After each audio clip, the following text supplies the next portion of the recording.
I'll start. Okay. Hi everyone, thank you for your time and attention. My name is Nasir Majid and I'm a medical consultant at Vita Neuro. I'm here in Mexico at the moment with Edward, who is our returning patient. This is his second spinal cord stimulation treatment. The first treatment was for upper body function, where we implanted a small neurostimulator for his upper body function at cervical level, and this is his second treatment where he's getting the same device basically for lower body function. So we are here basically to discuss his progress so far, his treatment, his expectations, and to answer any questions you may have regarding from a patient point of view. So I will briefly introduce Edward. He had a C5 incomplete quadriplegic spinal cord injury. From incomplete, I mean he had a little bit of upper body function before his first spinal cord stimulation treatment. This was around 1 year ago in Thailand, um, and he had a complete loss of volitional motor control in his lower limbs. We will look into his progress he had been making in last 1 year, and also we will see how much recovery he had been seeing uh, in this particular treatment here in Mexico. I will request Edward to maybe give us a brief introduction about basically himself, and to start with, how did he find us for his first epidural stimulation treatment? Okay, yeah, my name's Edward Lopez. I'm 23. I was injured in April 2018, and that was in USA. Then when I went to my rehab hospital in Los Angeles, the attitude and the hospital was like, well, let's see how much you recover and then build a lifestyle. And I said, well, what I mean, what if I don't recover naturally? Aren't there any treatments or anything that I can do? Any surgeries so I can improve?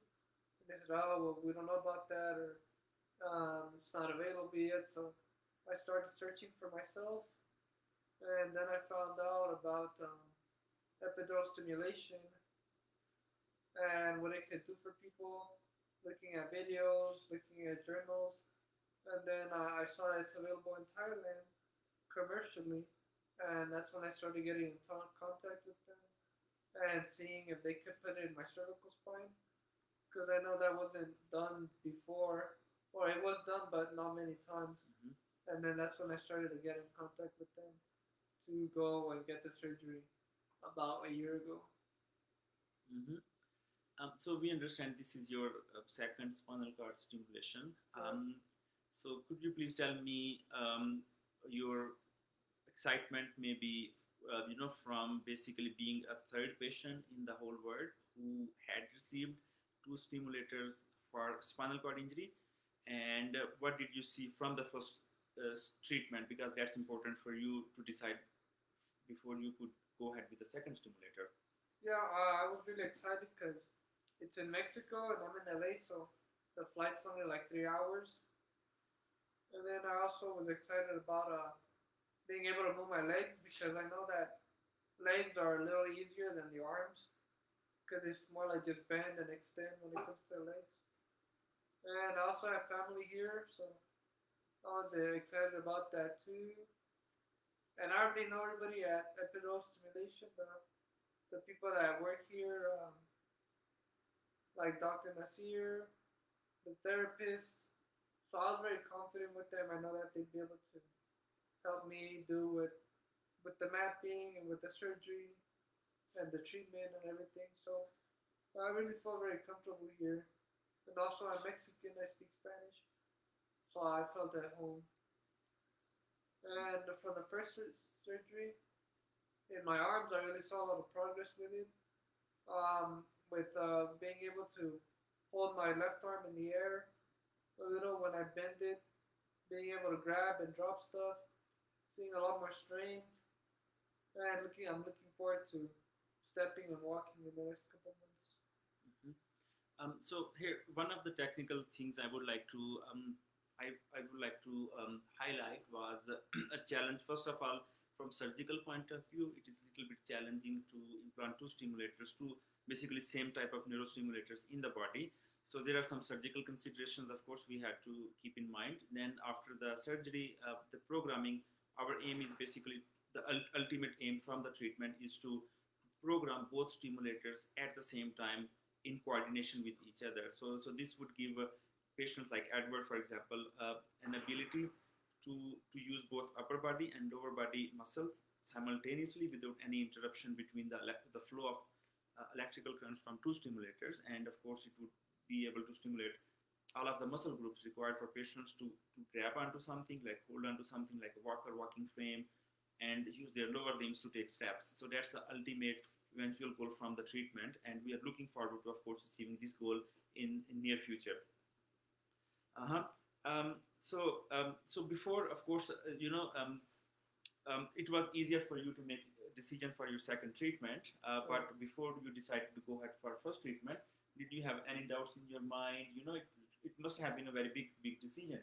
So how did you basically go across the line? In terms of deciding to go all the way to Thailand for your treatment. I wasn't too skeptical because I did thorough investigation. I saw the testimonials and looked at reviews outside of the website, so I knew that it was very real. But more my parents were a little skeptical about it. But after they did their independent research, they saw that it's real. And talking to them on the phone and getting into contact with former patients, then I was getting more comfortable going there, but still a little nervous because it's in another country. But if anybody wants to ask me questions, they always can. My Instagram is Lord Posole, so you can see that it's real. It's not like a scam or anything, because some people might think that. No, it's nervous going to another country for surgery and paying some money. But yeah, I was very confident just doing the research and looking at reviews. Okay, thank you. And from medical point of view, actually, one of the most important questions we get from the patients is who is a candidate for this kind of treatment. So I would like to take just 2 minutes, to basically highlight the treatment is for both complete and incomplete spinal cord injury patients, but it's for traumatic spinal cord injury patients. So when we say spinal cord injury, there are many different types. Traumatic spinal cord injury as a result of, let's say, car accident or sports accident is the most common type. But then there are some patients who had a spinal stroke, for example, as a result of blood vessel rupture. Some patients, they have ischemia, like lack of oxygen to the spinal cord. Some patients, they have infection of the spinal cord or inflammation of the spinal cord. So generally speaking, those patients who are suffering from non-traumatic spinal cord injuries are not ideal candidates for epidural stimulation, but some of them, they may qualify depending upon the actual MRI scan findings. But for those patients, of course, we do have other options available, like stem cell treatment. So continuing the second treatment for Edward. So did you find the procedure and the mapping process as smooth as it was your first treatment, or what are the major differences or similarities you would like to highlight in terms of your treatment for the first stimulator and the second stimulator? Yeah, I was very comfortable going into surgery the first time, but the second time I wasn't nervous at all, because I know that the doctor, his name is Rodrigo, right? Dr. Rodrigo? Dr. Rodrigo Mercado, He's yes. one of the best ones for planning the surgery for the stimulator for pain here in the Americas. So, he's a very professional, and implanting the epidural stimulator for movement is somewhat similar. So I wasn't worried at all. My scar healed good. I didn't have any negative side effects. And as for the mapping, it went good. All the therapists here, they're very innovative. They care about you. They like to think outside the box and dedicate a lot of time to your therapy. And they're new now, but they're already pretty smart and they understand how the stimulator works and how mapping works. So everything went fine, as well as mapping and the surgery. Mm-hmm. No problems. Mm-hmm. So, elaborating a little bit more on this specific topic, we at Veritan Neuro try to put um, patient first, in terms of our focus. So, did you find it useful um, for being asked basically and being informed at each step of your treatment, or would you like to maybe elaborate a little bit more if the communication was well, or if there had been any lack of communications or any misunderstandings in terms of communication? No, I could always, if I ever had any questions, I could always ask the doctor here, Dr. Beatrice, or Dr. Nasir. There was no problem with communications.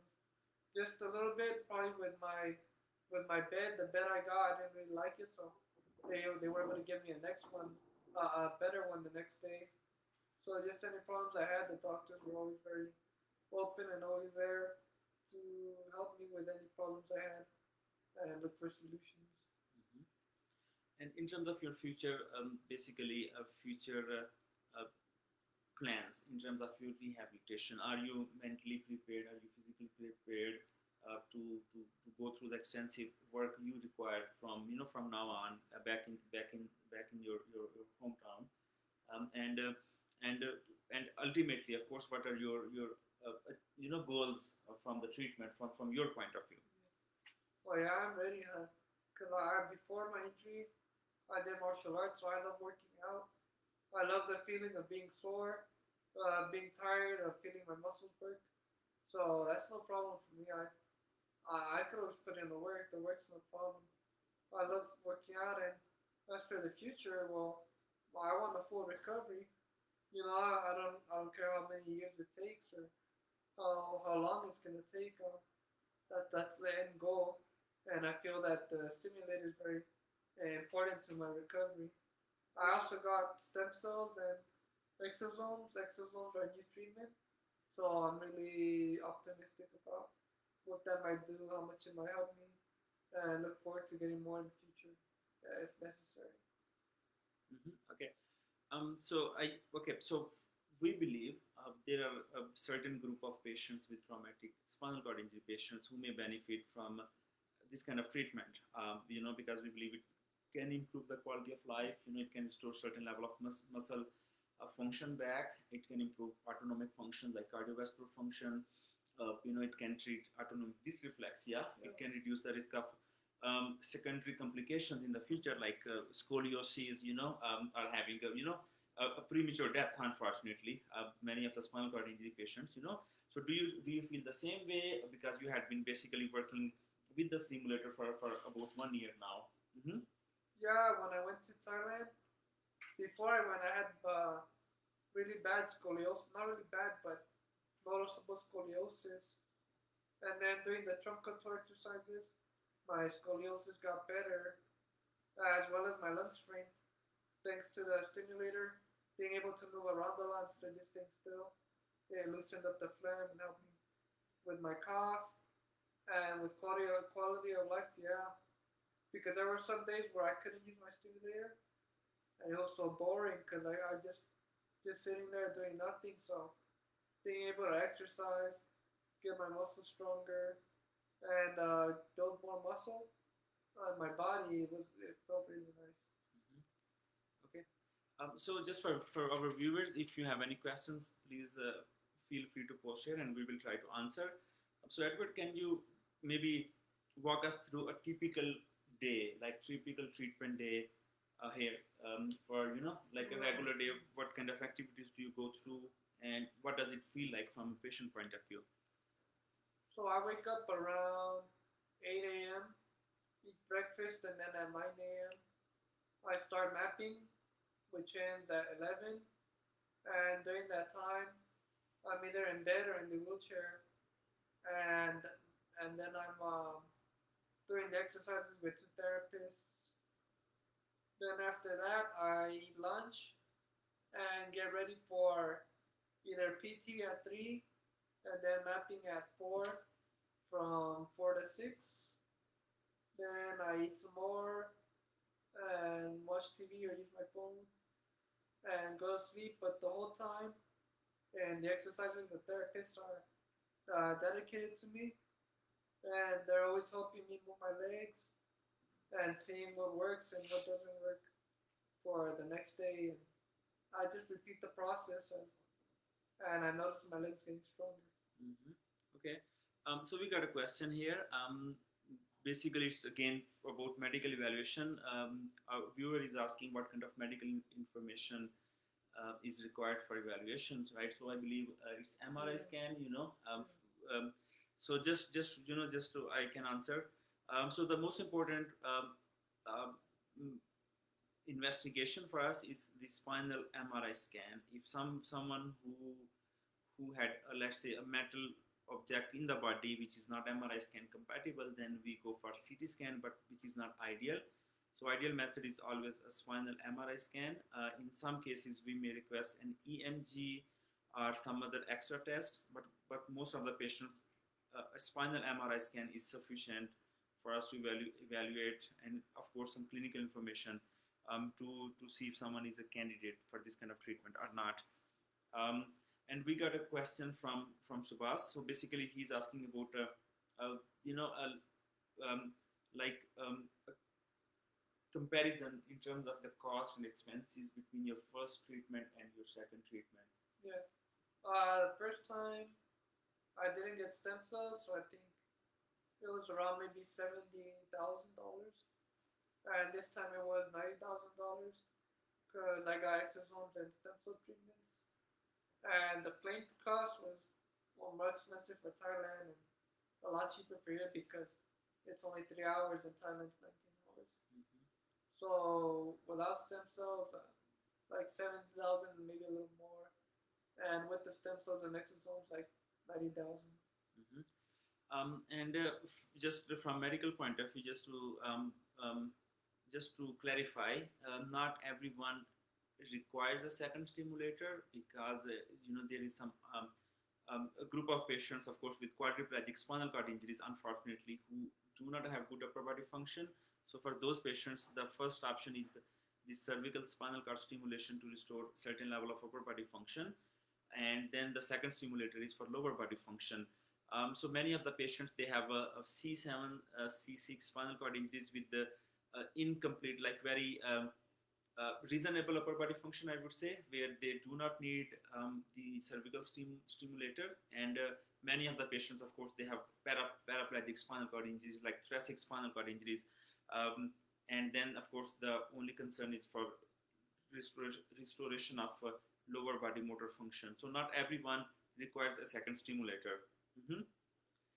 Um, so one question from a viewer, basically very specific question about your um, improvements. Maybe improvements in your motor function, sensory function. What kind of improvements did you see? Just to basically a short list of improvements from the cervical stimulator. Alright, since I'm C4, I don't have my rotator cuff. I am incomplete, but I didn't recover that much. But I'm able to open and close my hands, bend my left arm, straighten both my arms, and flip my wrists or push my palm down and basically hold my arm to my chest in the air. Not enough to feed myself, not yet. But I think for people that are maybe like C6 or C5 that can lift their arm up, it will help them a lot to get the cervical stimulator because they can reach out and open and close something. I think it would help a lot. Also for C4 too, like me, I saw a lot of improvements. And in the legs so far, there's a lot. Like being able to point my toes, bend my leg, or extend my leg, and things like that. Mhm. Okay. So if you have to basically recommend this treatment to some spinal cord injury patients, how would you recommend and how would you prepare them? Because I think physical preparation, mental preparation from medical point of view, of course, we always emphasize. So how would you prepare them mentally and physically to go through this kind of treatment? Is there a specific message you would like to give Uh, them? To make sure they have the right expectations. I think looking at the other testimonials to see what to expect would be nice. Also to do therapy at your hospital if possible before you come, so that your muscles are strong. Also putting like electrodes on your body to help out with your muscle strength. And if you're going for the legs, you gotta check for osteoporosis. Because I have osteoporosis, so I'm not able to stand yet, and I'm working on it. Maybe in 3 months, I'm gonna come back to Mexico, where I can stand. So definitely get the scan, so that if you do have osteoporosis, you can work on it with medicine and treatment and stuff like that. And be ready for the workouts because it can be tiring. But it's fun. It's nice to see your body moving again. Okay. I think that's it. We don't have any more questions. So I think just to wrap up, is there like a message, like 1 minute message you would like to give to spinal cord injury patients? And I think that would be it. Yeah, I think a lot of people, they have a lot of doctors and everything telling you to, hey, you gotta find out how to live the rest of your life, injured as you are. Yeah, there's treatments, but they can't really name any. So if you really want to improve your life and have a chance at a better life, then you should get epidural stimulation because it'll definitely help you. And the people that get it, I think all of them are fighters because they're willing to go to another country to get another surgery and pay money just for a chance to get better. So I think everybody that's going already has the attitude of, no, I'm not going to accept what the doctors gave me. So I think yeah, keep fighting. Yeah. Well, I can endorse. Yes, I mean, most of the patients are unfortunately young adults, who naturally had a more adventurous nature. Of course, sports accidents, car accidents. But yes, so they're naturally fighters also, because they're young, and of course they have a lot of life left. So if they can spend, this is always my message, if they can spend maybe 3 4 years 5 years, we really don't know how long it takes in individual patient. That's still worth working for. Of course they will have many years of maybe better quality of life. So this is, medical point of view, this is always my message. So I think that's it. Thank you very much, Edward, for your time. We believe we have been actually working for whole week, 6 days a week, from 8 until evening, and so we still appreciate your time, your energy. And if someone has any questions, please feel free to drop in the comment sections, or and are just reach out to us by our email address, and we will try to facilitate. And thank you very much, everyone.